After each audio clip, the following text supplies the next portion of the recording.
The Jets fall to 0-7, losing out at MetLife Stadium by the final score of 13-6 to the Carolina Panthers. The Jets' offense has not scored a touchdown since Week 5 against Dallas now, so 2 consecutive games without an offensive touchdown for this Jets offense. And, listen, there were positive signs on the defensive end, if you want to talk about that. Second straight week that the defense looks to have stabilized, although they still can't get to the quarterback, which is something we'll get into as the show goes on. But you have to start, again, with the offense and the decision that was made essentially a week after Aaron Glenn chastised the reporter for asking the question about, do you make the switch to Tyrod Taylor? He, in fact, goes ahead and does that at halftime, switching from Justin Fields, who was awful again in the first half, to Tyrod Taylor, who ends up not being all that much better, although the offense did take more shots and make a little bit more noise in the second half with Tyrod under center.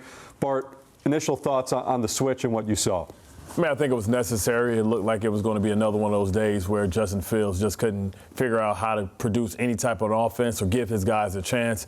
Tyrod went in, and listen, I don't have any problems with the turnovers that Tyrod had. At least he was been aggressive trying to get the ball there. I think he's given his guys an opportunity to make a play, and they didn't make the play. I mean, you talk about most receivers, you get a one-on-one ball. The last thing that happens is it get intercepted. You jump up there, you fight for it, you come back for it. You have to have your eyes on the ball. Joe Horn Jr. is one of the best in the business. Got paid this offseason just like Sauce when healthy. He's an elite guy. They went to him twice, and he made big plays.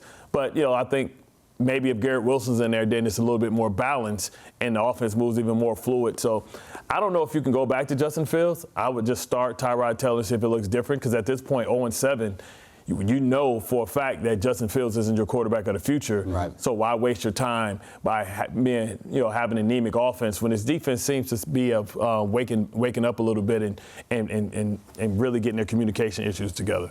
Yeah, I don't have the numbers, but I thought they kind of went away from Breece Hall early, which was troubling. I thought he was going to have to be a big factor for him. He got hurt, though. I know he got hurt, but he did come back. And I also think they just need to win early on first and second down. They struggle with that. I think if Justin Fields is not an aggressive quarterback, him trying to manage downs is going to be the key to this game. That got away from him.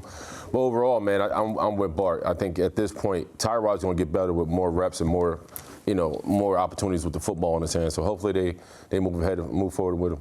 Here's a number for you, Willie. I think on 15 third downs the Jets had today, Breece Hall was on the field for 7 of them. And before the injury, this was going on. This isn't because he got hurt. So the Jets are struggling with the rotations of their personnel. I don't understand their usage of Breece Hall even before the injury. I mean, you pulled the plug today, but you might have won the game last week if you pulled the plug, which you thought was a ridiculous question at the time. And now you have the trickle effect that when Tyrod came in and, threw a couple passes that had a shot, this team has no number 2 wide receiver. They have no number 3 wide receiver. They barely have a number 4 wide receiver. And the Panthers, credit to them, all the way down to the wire, basically went man coverage, and they were bringing pressure. And when you have that kind of look, Tyrod's got to get the ball out, and he did. And he took his chances. But somebody's got to make a play. Right. And how many incompletions did you see in the second half today where people didn't even have a step, right? So that's on the GM, that Garrett Wilson is out for a couple weeks, and you have no pass game. Like, that's on the GM at that point, that they have no other option at wide receiver. And even Arian Smith got open in the end zone, and the ball hit him and wasn't caught. Like, it's tough for the Jets right now because you're trying to cling on to something new and positive, but it's hard to find that right now. Like Quinnen Williams, amazing game. Shout out to him. He plays hard every single week. Sherwood played good today. Yeah, right. Sherwood. A lot of the defense honestly held their own today, but man, like this, they're trying to turn the corner and they just can't. Yeah, and listen, I think everybody's point on Tyrod Taylor is well taken. Obviously, if you're watching the game and you've been watching the season, the Jets' offense works significantly better with Tyrod Taylor under center. That's not to say that it works all that well, but it's just better than Justin Fields, and it has some flow. And like you said, he took his shots today, and sometimes it worked out. More often than not, it didn't.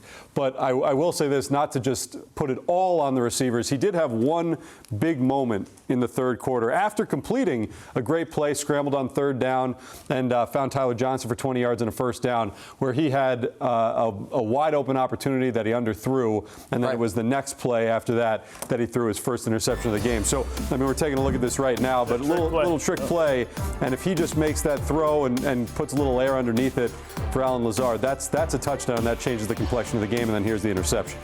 Yeah, those are usually the tougher plays. This is the triple coverage. Listen, I would like to see that receiver stop and see that the ball is on the ground and go back and fight for it, because usually when you come back for it, the defender runs into you, and that's an automatic PI in the end zone. See, but those are the crafty things that you expect from veteran savvy receivers to come back and fight for that. Tyrod too, getting in the game in the middle of the game, trying to figure out the rhythm and the timing and the speed. And that trick play is the hardest one to throw because he's wide open. And it's a so timing. You don't want to overthrow it. You want to underthrow it. You're just trying to get it there to him. And, the defender made up the makeup speed. And it could sound like we're making excuses for Tyrod, but I think that with Tyrod in there, that's enough if this defense is going to continue to play like that, to be able to have chances to win, because you'll score more chances than not. And if that's Garrett Wilson stops, jumps up, and high points that ball. It makes a spectacular play. Yeah, it was also good to see him connect with Mason Taylor. He needed to be a factor. We talked about it in pregame. If they can get him going a little bit more, he can be a bright spot for this offense. But, Tyrod right now, I think his goal is just get momentum. There's so many times you watch this offense, there's no momentum, there's no rhythm. If they can get that going maybe from next week, maybe things can turn around. Oh, they better be ready for a shootout next week, because that's a whole different thing. We're going to see if this offense is back. This defense is back next week when they have to go against the Cincinnati Bengals and what they were able to do with the wide receivers we got they have on the outside.